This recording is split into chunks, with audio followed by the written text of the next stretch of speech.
సుమన్ టీవీలో మీ business promotions కోసం ఈ కింది నెంబర్ను సంప్రదించగలరు.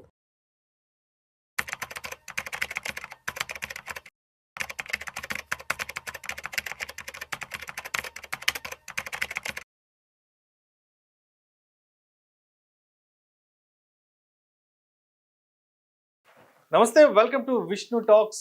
నేను మీ విష్ణు. ప్రస్తుతం నాతో పాటు NISM and CRISIL certified wealth manager Revanth Chalamala ఉన్నారు. వారితో మాట్లాడదాం. నమస్తే రేవంత్. నమస్తే అండి. Revanth, welcome to Vishnu talks. Thank you sir. Revanth, రాబోయే రోజుల్లో వెండిని కొనడం అనేది గగనం అయిపోతుందంటూ కూడా ఆర్టికల్ ఒకటి చదివాను. ఎస్. అంటే ఇప్పటి వరకు మనకి సిల్వర్, సో ఇప్పటి వరకు సిల్వర్ అంటే మనం ఏదో చిన్న చిన్న మన పూజ గదిలో వాడే వస్తువుల్లాగాను, లేదంటే ఏదో కాళ్ళకు పట్టీలను, లేదా చేతి కడియాలను, అంతవరకే చూసాం మనం సిల్వర్ని. అంతవరకు మనం వాడాం కూడా. ఇంట్లో ఏదైనా సిల్వర్ ప్లేట్స్, సిల్వర్ గ్లాసులు, ఏదైనా వెడ్డింగ్ వచ్చినప్పుడు గిఫ్ట్లు ఇవ్వడం, అది మనకి ఇప్పటిదాకా తెలిసింది, ఇప్పటిదాకా చూసింది. బట్ రాబోయే రోజుల్లో ఈ వెండి కన్జంప్షన్ అనేది కంప్లీట్ కార్పొరేట్ చేతుల్లోకి వెళ్ళిపోతుంది. ఇక వెండిని కొనడం కూడా గగనమే. ఎస్, ఇప్పటి నుంచే వెండికి సంబంధించిన ఇన్వెస్ట్మెంట్స్ చేసుకోవాలంటూ కూడా ఆర్టికల్స్ విపరీతంగా వస్తున్నాయి. ఎందుకు రీసెంట్ టైంలో వెండికి సంబంధించిన న్యూస్ ఇంత పెద్దన వస్తుంది, డిస్కషన్స్ ఎక్కువ జరుగుతున్నాయి?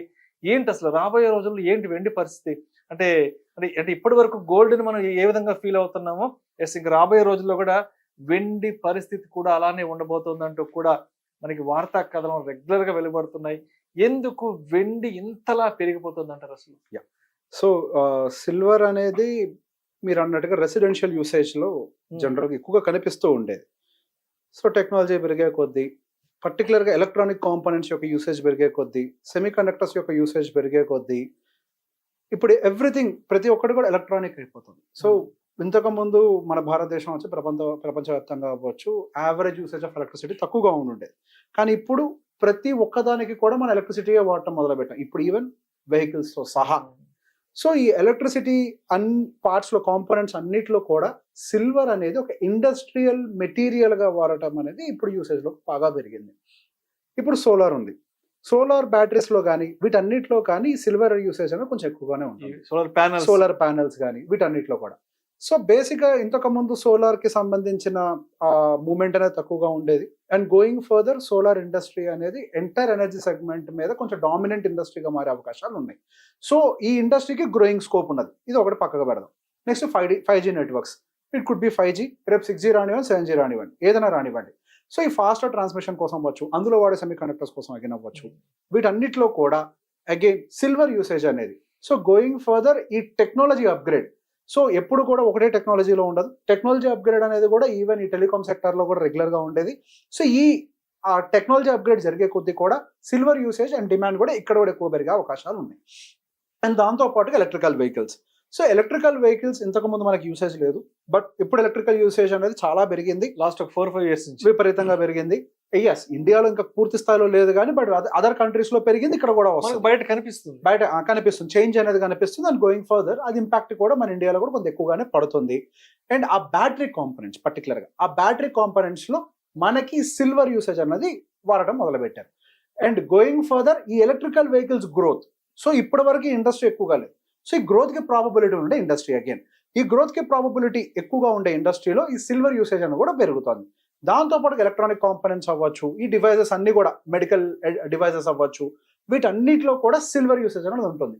సో బేసిక్ ఇప్పుడు సిల్వర్ ఎందులో వాడుతున్నారు అని అంటే గ్రోయింగ్ స్టేజ్ లో ఉండేటువంటి సెగ్మెంట్స్ లో, already growing segments, ground segments కాదు, గ్రోయింగ్ సెగ్మెంట్స్. సో ఈ సోలార్ అవ్వచ్చు, 5G నెట్వర్క్స్, ఈవీ అవ్వచ్చు, ఇవన్నీ కూడా మెడికల్ ఎక్విప్మెంట్స్ అవ్వచ్చు, ఇవన్నీ కూడా గ్రోయింగ్ సెగ్మెంట్స్ లో ఎక్కువగా వాడటం అనేది మనకు క్లియర్ గా కనిపిస్తుంది. సో గోయింగ్ ఫర్దర్ వీటిలో డిమాండ్ అనేది విపరీతంగా పెరుగుతుంది. ఎస్, వీటిలో అడ్వాంటేజెస్ కొన్ని ఉంటాయి, డిసడ్వాంటేజెస్ కూడా కొన్ని ఉంటాయి. దాని డిసడ్వాంటేజ్ అనకూడదు, దాని నేచర్ అని అనాలి. So when compare to gold, silver అనేది ప్రైస్ పరంగా చూస్తే వాలటాలిటీ ఎక్కువగా ఉంటుంది. Just like other stocks, gold లో వాలటాలిటీ ఉంటుంది కానీ తక్కువగా ఉంటుంది. సిల్వర్ లో కంపారిటివ్లీ కొద్దిగా ఎక్కువగా ఉండే అవకాశం ఉంది. అదే గోల్డ్ వచ్చేసరికి పర్సనల్ కన్సంప్షన్ కోసం మాత్రమే ఎక్కువగా వాడుతూ ఉంటాం. It could be wealth creation purpose అవ్వచ్చు, లేదా జ్యువెలరీ కోసం అయి ఉండొచ్చు. అదే సిల్వర్ విషయంలోకి వచ్చేసరికి అప్కమింగ్ ఇండస్ట్రియల్ టెక్నాలజీస్ లోకి ఎక్కువగా వాడుతుంది. ఇది అడ్వాంటేజ్ కింద ఉంది. అండ్ డిమాండ్ విషయానికి వస్తే మనకి గోల్డ్ లో స్పైక్ రాదు.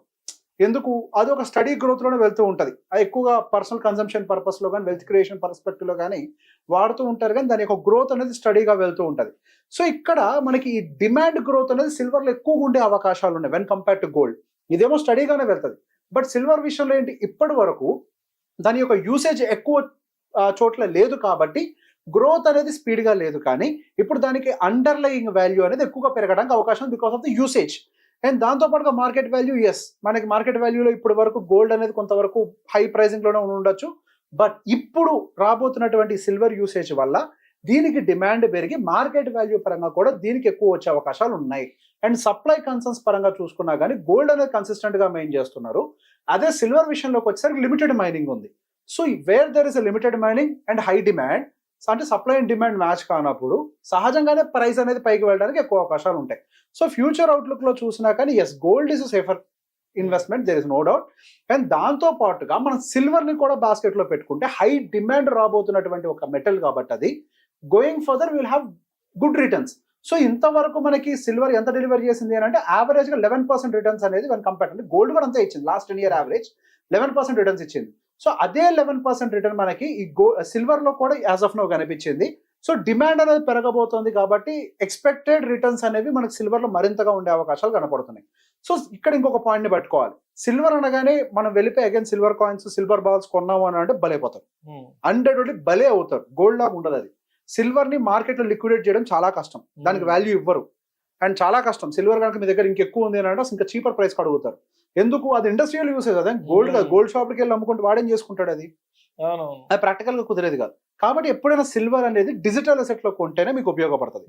సో సిల్వర్ డిజిటల్ అసెట్స్ లో కొనడానికి మనకున్న రూపాయలు ఏంటి, సిల్వర్ ఈటీఎఫ్స్ ఉన్నాయి, మ్యూచువల్ ఫండ్స్ ఉన్నాయి, ఫ్యూచర్స్ అండ్ ఆప్షన్స్ ఉంటాయి. సో బేసిక్ ఇది అందరికీ అన్ని పనికిరావు. మళ్ళీ ఇప్పుడు కొంచెం టెక్నికల్ గా స్ట్రాంగ్ ఉండేవాళ్ళు, రెగ్యులర్ గా ఇన్వెస్ట్మెంట్ ని చూసుకోగలుగు అనుకునే వాళ్ళు ఈటీఎఫ్ లో కొనుక్కోవచ్చు. సో ఇదంతా నాకు ఎందుకులే హెడ్ఏక్ అనుకునే వాళ్ళకి సిల్వర్ మ్యూచువల్ ఫండ్స్ ఉంటాయి. సో అక్కడ వాళ్ళు కొంత యాక్టివ్ గా మేనేజ్ చేస్తారు. అవసరాన్ని బట్టి సిల్వర్ తో పాటుగా మరికొన్ని మెటల్స్ ని కూడా యాడ్ చేస్తారు. ఒక 1-2% ఎక్స్ట్రా గోల్డ్ యాడ్ చేయడము, లేదా ఒక 2-3% బాండ్స్, అంటే సిల్వర్ బాగా రేట్ ఎక్కువ ఉంది, లెట్స్ యాక్టివ్లీ మేనేజ్ తీసుకుంటాం, రిస్క్ తగ్గిద్దాం అనుకున్నప్పుడు బాండ్స్ కొంటాము. So actively manage mutual funds కూడా ఉంటాయి. సో ఫ్యూచర్స్ అండ్ ఆప్షన్స్ కూడా ఉంటాయి. అదైతే ఎవరికి పనికిరాదు, నేను స్ట్రేట్ అవే చెప్తున్నాను, ఓన్లీ ఫర్ ట్రేడింగ్ పర్పస్ అది. సో ఈ ట్రేడింగ్ పర్పస్ అనేది పక్కకు పెడితే ఫస్ట్ 2 ఇన్స్ట్రుమెంట్స్ ఈటీఎఫ్ అవ్వచ్చు, మ్యూచువల్ ఫండ్ అవ్వచ్చు. అండ్ ఈ రెండిట్లో కూడా అగైన్ సెలెక్ట్ చేసుకోవడంలో మరి కొంత కన్ఫ్యూజన్ ఉంటుంది. నేను సిల్వర్ ఈటీఎఫ్ లో పెట్టుబడి పెట్టాలా, సిల్వర్ మ్యూచువల్ ఫండ్ లో పెట్టుబడి పెట్టాలా? సో సిల్వర్ ఈటీఎఫ్ అనేది కూడా అందరికీ సూట్ అయ్యే ప్రోడక్ట్ కాదు. ఈటీఎఫ్ అనే ఏ ప్రోడక్ట్ అయినా కానీ కొంత టెక్నికల్ నాలెడ్జ్ కానీ యాక్టివ్ గా నేను చూసుకోగలుగుతాను అనుకునే వాళ్ళకి కానీ ఈటీఎఫ్ అనేది పర్ఫెక్ట్ ప్రోడక్ట్. సో అట్లా కాకుండా నేను కొంచెం చూసుకోలేను, నేను కాన్ఫిడెంట్ గా పెట్టుబడి మాత్రమే పెట్టగలుగుతాను అని అంటే అది మేనేజ్మెంట్కి అప్పచెప్పాలి. మళ్ళీ ఇక్కడ కూడా ఇంకొక కాన్ఫ్లిక్ట్ ఉంటుంది. ఈటీఎఫ్ లో అయితే కనుక మనకి ఎక్స్పెన్స్ రేషియో ఉండదు, మ్యూచువల్ ఫండ్ లో అయితే ఎక్స్పెన్స్ రేషియో ఉంటుంది. సో ఈవెన్ దో మనకి మ్యూచువల్ ఫండ్ లో ఎక్స్పెన్స్ రేషియో ఉన్నప్పటికీ when compare to this regular silver price ఇది యాక్టివ్లీ మేనేజ్ కాబట్టి ఒక 0.2% extra alpha mutual fund silvers create చేస్తున్నాయి. సో ఎప్పుడైనా మీకు తెలియకపోతే, తెలిస్తే డెఫినెట్ ఈటీఎఫ్ ని మీరు ఆప్ చేయొచ్చు, దాన్ని హ్యాండిల్ చేయడం ట్రేడెడ్ ప్రోడక్ట్ కాబట్టి అది లేదు. లెట్ యాక్టివ్లీ మేనేజ్డ్ ఫండ్ లోకి వెళ్దాము, సమ్ ఎక్స్పర్ట్ దాన్ని మేనేజ్ చేయాలి అని అంటే మాత్రం సిల్వర్ బేస్డ్ మ్యూచువల్ ఫండ్ అనేది మీకు బెటర్ ఆప్షన్ ఉండే అవకాశాలు ఉంటాయి. సో మొత్తానికి ఇప్పుడు సిల్వర్ ధరలు కూడా రాబోయే రోజులు విపరీతంగా పెరగబోతున్నాయి. సిల్వర్ కూడా విపరీతమైన డిమాండ్ అండ్ ఇంపార్టెన్స్ రాబోతుంది కాబట్టి మీరు చెప్పినట్లుగా వస్తు రూపంలో కాకుండా లేదంటే ఆర్నమెంట్ రూపంలో కాకుండా, ఇప్పుడు ఎందుకంటే ఇప్పుడు సిల్వర్ ఆర్నమెంట్ కూడా విపరీతంగా వచ్చేసి లాస్ట్ 4-5 సంవత్సరాల నుంచి కాకుండా ఈ ఈటీఎఫ్స్, సో ఈ రూపంలో కొనుక్కోవడం బెటర్ అంటారు. దానికి రీజన్ చెప్పాను కదా, ఇప్పుడు మీరు గోల్డ్ కొని గోల్డ్ అమ్మాలి అనుకున్నారు అనుకోండి, వాళ్ళు దాన్ని అవసరం అయితే కరిగించి ఇంకొక ఆర్నమెంట్ చేసి కొంటారు. బికాస్ గోల్డ్ జ్యువెలరీకి డిమాండ్ ఉంటుంది కాబట్టి మీకు లోకల్లో ఎక్స్చేంజ్ ఈజీ అవుతుంది. సిల్వర్ జ్యువెలరీకి డిమాండ్ ఉండదు కదా. మీరు ఇంత సిల్వర్ ని కొనుక్కొని ఇంట్లో పెట్టుకొని మళ్ళీ దాన్ని మీరు వేరే గోల్డ్ షాప్కి వెళ్ళి దాన్ని లిక్విడేట్ చేయాలంటే కుదరదు, వాళ్ళకి డిమాండ్ ఉండదు కదా, వాళ్ళు తక్కువ అడుగుతారు బికాస్ వాళ్ళకి అంత అవసరం ఉండదు. ఇది ఎక్కడ ఉంటుంది అవసరం, ఇండస్ట్రియల్ ప్రొడక్ట్స్ లో ఉంటుంది. సో ఇండస్ట్రియల్ ప్రొడక్ట్స్ అని మీకు మ్యాచ్ చేయాలి అని డెఫినెట్ గా డిజిటల్ గా ఉండాలి, డిజిటల్ రూపంలో కొనుక్కుంటే బెటర్. దాంతో పాటుగా మళ్ళీ ఫిజికల్ అయితే జిఎస్టీ కట్టాలి కదా, ఇక్కడ జిఎస్టీ ఉండదు కదా. సో మొత్తానికి ఇప్పటి వరకు మనం చూసిన సిల్వర్ కన్సంప్షన్ యూసేజ్ ఇక్కడ నుంచి ఇది కొత్త రూట్ తీసుకోబోతుంది. ఇక్కడ నుంచి ఇది complete corporate sector, corporate companies చేతుల్లోకి పోతుంది. ఇండస్ట్రియల్ గా దీని అవసరం బాగా పెరగబోతుంది కాబట్టి సిల్వర్ కూడా ఇక్కడ నుంచి ధరలు పరిగెత్తే అవకాశాలు ఉన్నాయి. First yes, thank you so much. Thank you.